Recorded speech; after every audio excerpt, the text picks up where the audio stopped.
Hey guys, hope you're having a great day. I am excited to talk with you today. It's just me today, but I'm talking about a topic I really enjoy, and that is financial planning. But I'm going to be talking about what I would consider is the most common missing piece in the equation for people's financial plans, in particular physicians' financial plans.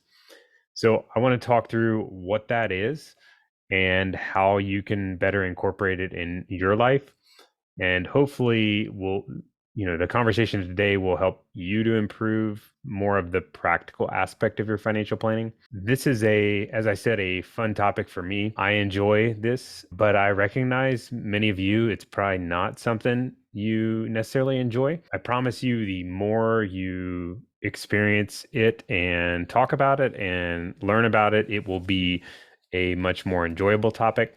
Part of the discomfort there is not having much experience with it. And so what we're going to talk about today is probably not something that the average person has spent much time focusing on. And so it might be a little uneasy at first, but hopefully we can work through that. We're going to be talking about the most common missing piece in physicians' financial plans. And I'm curious what you're thinking about as I say that. And I'm guessing that for many of you, you're thinking about numbers, like spending too much or not doing tax shelters or whatever number thing. I think that's probably what people think of when we bring up financial planning is related to the numbers. That's not actually it. Really, there's this misconception there is that money in itself is going to solve problems or make life better. And I think all of us have felt that in some capacity or at some point in our life. This whole idea that I'm going to earn more money and life's going to get better, or even the stuff that it buys is going to help life get better. I was interviewing Dr. Hollis Sabri in the New Year's resolution podcast a while back on how to set New Year's resolutions that stick. And she had a great quote about her experience with money. And she was talking from the view of in training as a physician. So here's the quote. So I thought making more money in practice would change my life for the better. But in reality, it only made me more of the person I already was. And if I was honest, I didn't want to continue being that person. So I think this experience with money is such a great example of what people commonly think and feel as they start to experience money. It's this false idea that it's going to solve problems, but in reality, it's not. So that's the misconception, is that money's going to solve problems. I can, make life better by simply doing the money itself is going to make life better. And so back to the financial planning, really the goal of having a financial plan, or really money in general, is to make life better. And so if money is in itself not actually making life better, the natural question is, what actually makes life better? So that's what we're going to talk about. And we're going to get into the missing piece here. So ideally, you're using money as a tool to live out your values.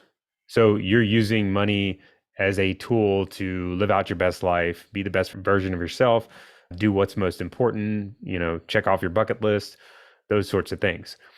So I said earlier, money in itself doesn't make you happy, but when you can start to use money as a tool to live your best life, that's really what's going to move the needle on this. And unfortunately, I think that is the big missing piece, is that oftentimes we fail to pay attention to our values. So that's what I'm talking about here, is using money as a tool to live out your values, your personal values. And so it's really easy. I've done this before myself. I've seen it in a million other people. It's really easy to not have your values top of mind, not pay attention to them, not give them a seat at the table when you're making decisions, little and big decisions in life. And so I think the question I would pose for you is, do you know what your values are? Are you really clear? Can you state them, right now, like off the cuff? Are they top of mind? Are you using them in your decision-making process? So I think what happens is most of us, depending on the phase, and if you've worked through this exercise recently, if some of you have done, work through this exercise recently and you're just very aware of your values, maybe you're going to know them, pretty quickly. But unfortunately, a lot of us kind of get so busy and we lose touch of these things. And so what happens when you're not aware of your values is you end up being influenced by all the other values around you. So like the world's values, we'll say, or your friend, your peer group values, or just the cultural values, or however you want to say it. So look at the cultural values around you, like, and what would you say those are? It's easier. That's another thing. It's easier to identify sometimes, how we're doing on these things from the view of looking at other people. And so if you think about the world just in general, like what are those values that the world lives by? And are you living by those yourself, or how are they influencing you? Odds are, if you're not really holding strongly to your own personal values, you're being heavily influenced by the worldly values around you. And a lot of times that's a problem because it's in conflict with what your true values are. One of my favorite quotes, if you've been listening to the podcast for a while, you'll have heard me reference this probably several times, but show me your checkbook and your calendar and I'll tell you what's most important to you. I'm not sure who came up with that quote originally, but it's a great quote on really calling attention to the fact that if we really want to look at, where the rubber meets the road on our values is on your time that you're spending and where you're dedicating your resources, your money. And so a lot of us, say that. So if I was to ask you, like, what are your values? Maybe you're going to say like family is important. And that's a common like first reaction. And so maybe you have some values in mind that are important, but then the question becomes like, how are you, how are your actions aligning with those values? And so what happens is if we have these values that we know deep down are important, and then we have these actions that we're, our day-to-day decisions and the actions that we're taking are in complete conflict with those, that's where you start to get friction, or cognitive dissonance is what they, call that. There's stress and friction, and you kind of feel like you're not living your true self when those pull further apart. And usually what's happening is you're pulling towards the worldly values instead of those values deep down are most important to you. So that is the far and away biggest missing piece I see in physicians' financial plans. The numbers are important. I'm not trying to say the numbers are not important, but you have to do both. You have to look at your values and what's most important to you, and look at the numbers from the lens of those values. So we're going to go through an exercise today on this show, which I think will really help. It's helped me. It's helped people I've worked with. I think it will really help you to clarify your values and to help get them more top of mind. And so we're going to just talk through this. I'll have an attachment to the PDF of the exercise in the show notes in case you want to write it on paper. I have mine written on paper. I just like to, for these kinds of exercises, I'm usually like an electronic type guy. Like I put it all on the electronic version of stuff. But for this kind of thing, I like to handwrite. So we'll have that linked. Okay, so the first step, if you're looking at the document, you'll see this, but the first step is to really just brainstorm, like what is actually truly most important to you? Like what are, of all the possible values you could identify with, what are your top values? So the document, when you look at it, you'll see a big, huge list of like possible values. And then there's some blank spaces for things you might fill out if something you identify with is not on the list. So as I was going through this, a couple of the ones I actually identified were not on the list. So I, wrote those in. But what I want you to do is skim through this and maybe put like a check mark next to the ones that potentially would be important to you. And so go through the list, identify what possible values might be for you. And then as you're thinking through this, so for me, this is like a 20 to 30 minute exercise. Like I'm just sitting and thinking about it. So as you're thinking through it, think about past experiences that were really fantastic, like awesome, like, great times in your life where you're like, man, I'm living life. So think about past experiences or even like future ideal things you could see, happening that would be, great experiences or things that have happened or, you know, situations you've been in. So think through like past times or future possible times that really, struck you as like awesome times. And sometimes those can be clues into like what possible values are for you. So go through the list, identify or check box, 10 or 15. When I was doing this most recently, I had like 15 or so that I check marked. And then what you're going to do, so after you've done that, I want you to underline like your top, say, 3 to 5. So underline your top 3 to 5 values that you would say are like most important. And these are going to be, what we're going to document on the next page. So for me, as I was going through this, relationships was number one. Selfless, I called it selfless development. I made up my own value. Selflessness is on here, but I like selfless development better. That was my second one. And then exploration was my third one. And so you can write those.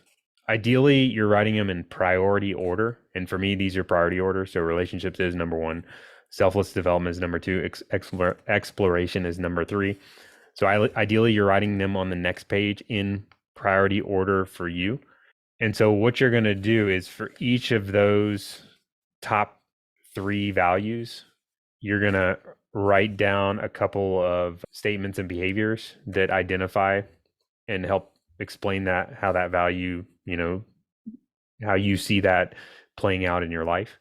So I'll share for my example, I'll share like the first one that I went through just to kind of give you guys an example to work off of. So relationships, like I said, was my number one. And I would equate that to like loving others. So for me, my outcome statement is to love God, family, and others above myself. Like that's the ideal.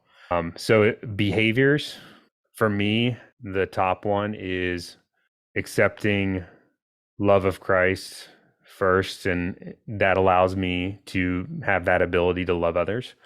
So that's kind of a lot of this is priority order. So for me, it's like loving God, accepting that love of Christ will allow me to give the love out to others. And by having daily prayer, reading the Bible, relationship with Christ, those are the things, the actions, the behaviors that would tie into that. So that's the number one behavior for me along the lines of relationships, because I believe that by honing in on the relationship with God first, it will allow me to do relationships in the rest of my life better. The second one is improving marriage always, like never like coasting. So learning to give, compromise, love, have date nights. So date nights is a really concrete example of that. But, it's more than that. So that's the second one is marriage. And like I said, ideally, these are in priority order. The third one is leading and loving my boys. And so providing a good example for them. And this all ties into the, others. So like ideally the first and the second ones I just mentioned are in themselves very good examples, but there's a lot more than that. So a concrete example for me is having like a special dedicated time that we have regularly where we can, build that relationship. The fourth one is being a great friend, having deep conversations with other people. And the fifth one would be like loving strangers even, and, ideally my enemies. So these are examples of behaviors. There's a bunch, like you could go on and on forever. But the idea here is to just have some prompts to remind you of what that value is and why it's a value and how, it might play out in your life. So that as you go through life, you can reference it and be reminded and help, with decision making and direction and that sort of thing. So I'm not going to go through the rest of these. Basically, selfless development for me was like developing myself from this view, not so much of pride, but more humility. Like I'll give you one example of it is like Working out has always been important to me. Like health is very important to me. But in the past, early in my life, I have been healthy or, worked out or whatever, more from a selfish standpoint of like, I want to look good and, you know, I need to look good, which everybody wants to look good. But today it's more of like, how do I live a long life so that I can take care of my family and have relationships? It kind of ties into that first value. So there's a bunch within that, but like selfless development is a big deal for me. The third one is where I kind of get into more concrete stuff related to my work and personal, and all these things like values tie into personal, work, everything. So exploration is like I love like learning new things, going into new places, exploring. That's partly why I enjoy business. It's just fun for me. So that's definitely a top one. So once you have these written down and have a good, outline of what that actually might look like in your life, that's a huge step. But you really are not changing anything until you start living by them or taking action on them. So knowing your values is the first step. It's hugely important, but we have to then start putting them to practice. And that it gets challenging, but like a huge first step, like I said, is getting them documented. You're going to start to gain more awareness just from having them on paper. So the last part of this, I'm going to talk through like putting them into practice, like how to, live more in alignment with them. And then I'm going to circle back to like some examples of like your finances. And ultimately, where we started with this is your financial plan is like, how are you viewing your financial decisions? You're using your money, your finances as a tool to live out your ideal life, which to me is like the definition of good financial planning. So, next steps on putting them into actual practice. So, some examples, I'm going to just throw out some examples to think about. Going back to the financial plan, a lot of times when we talk with people about financial planning, as I'm a financial planner by day, but when I'm talking with someone about their financial planning, oftentimes they're going to bring up goals as like, starting points in the conversation. Like, I want to retire by X age, or like I need to pay off debt, or it's important to get an emergency fund or whatever. So those are good examples of goals. And then we're also going to talk about like decision making, and like some of these big decisions that they have coming oftentimes are important to them to talk about as well. Like, I'm transitioning into practice, I need to buy a house, or like my kids are going to college. There's all these life changes that are happening. And so in these discussions one-on-one, we will try to peel back the layers on the underlying reason behind these. But really what I'm saying for you listening is, ideally your values, these values we just went through, they're the guide helping you. They're like the reference piece of directing you in these goals that you're setting and these decisions you're making. And really like thinking about, okay, is this truly most important? How does it fit in with my values? Why would I do this versus other options that are available? And even thinking like, if I say yes to this one thing, or if I really pushed hard towards this one goal, is that inhibiting my ability to say yes to potentially much more important things down the road, or even now? As you're looking at decisions or goals or these life circumstances that happen, it's a good practice to get in the habit of peeling back the layers on those. Like, what's my why? So ask yourself why questions until you get down to the root purpose behind it, or root cause. And ideally, that is more in alignment with these values that you have. Nobody has perfect alignment, too. That's important, I think, to point out. Like, all this stuff we're talking about helps pull the two together, but like nobody's perfect on this. So perfection is really just not attainable. It's more of like a constant tweaking and realigning as much as possible, tweaking. Even it evolves over life. Like, I think I know mine have evolved as I've gotten older. Like, my values have changed a little bit. And so that's important to kind of put out there, is these will evolve. They're not going to be perfect, but we're just looking for like improvement over time. So let's talk about some like practical examples of this, and maybe that I think this will help you to kind of, really start to think about it in your day-to-day life. So, common big decision that happens, it's really emotional and that oftentimes is one of the biggest, you know, mistakes in your life, but also can be some of the one of the best decisions in your life. So it's a really dicey decision, and that's the decision about buying your first home or maybe buying your dream home. The home buying decision is super emotional, tends to get like dicey. I've had the experience of working with people a lot on that particular decision, and it's kind of a risky one to where it's common that people deviate from their values on that particular decision. So, as you're approaching that decision, let's say you're transitioning into practice and you're thinking of upgrading. Common question we get is like, how much can I afford on a home? And the answer is like, I have no idea. Me as the financial planner, I'm going to tell someone if I don't know their circumstances, I'm going to say I have no idea. Well, the reason is because like I know it needs to be based on your values, and I don't know your values, and everybody's going to be different. So if someone, I don't think anybody would ever say this, but if someone said like my number one value is to have a really nice house, and that was all I cared about, then I would say, well, go to the bank and see how much they'll loan you, and whatever the max is, take it.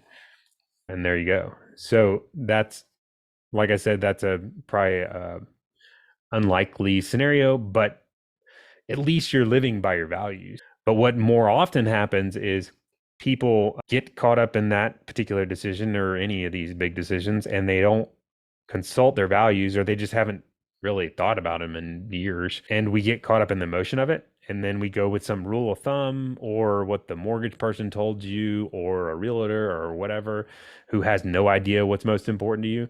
And then we just roll with it, lean heavy towards cultural norms. So that's why, our culture has gone towards bigger houses, nicer houses. There's constant pressure to have nicer things. And so you're going to definitely get pulled in that direction of like having a nicer house when you're not having a firm stance on like what's most important. So ideally, what you're doing instead of just like going with a rule of thumb or like listening to what the realtor or the mortgage people tell you as far as a price to spend on, or just picking a random number, instead of going that direction and, just doing it off of that sort of process, ideally you are consulting these values. So there, I know maybe home is not on your list of values, but I'm sure it will tie into your list of things. So I'll talk about like my scenario as an example. So for me, like if I really, I guess if I look at this list of things, the relationships is probably where my home could tie in most into my values. But really, it doesn't tie in directly so much aside from that.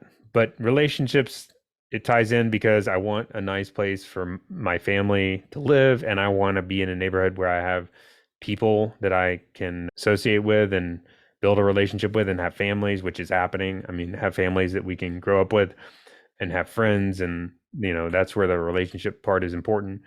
So having a house that kind of checks those boxes is important.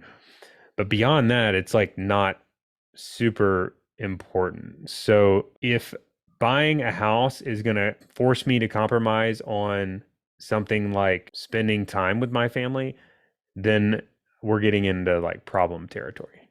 Or if buying more house than the baseline that's needed to be in a nice neighborhood with good people, if buying more than that is going to force me not to be able to like go explore new places, like travel and do the things that I would love to do there, that's when we start to get a problem. So personally for me, it's like I ideally am spending the least amount possible to check the box off of the relationship thing and have like a nice place for my family.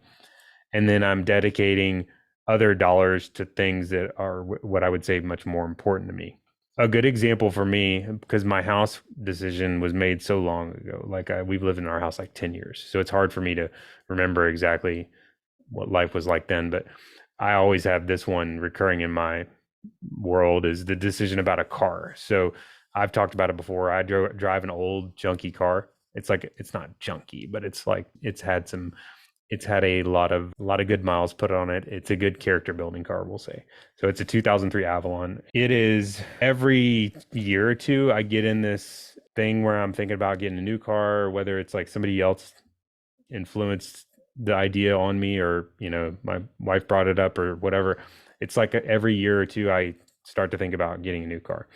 And so lately, I guess as long as I've owned it, anytime that's come up, one part of that process is I'll think about it from the view of like this kind of thing.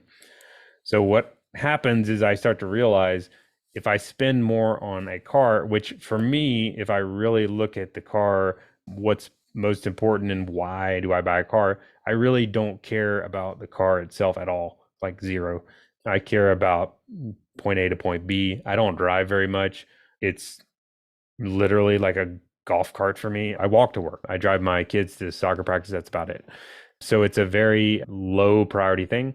So when I start to look at a new car and I look at the cost benefit of it, it's like basically taking away dollars that I would love to put elsewhere, like, going on sweet trips with my wife, or giving more charitably, or traveling more, like way, way better use of money for my personal situation than to spend more on a car, at least right now in my life. So I think it's been helpful for me as I set these goals to like consult these values and help let them be the guide. And they kind of keep me on track and pull me back towards that like voice of reason. Like I said, it's not perfect. These values, like, they're a work in progress. They're constantly evolving, and everybody's gonna have different variations, and it's gonna look different for each of you.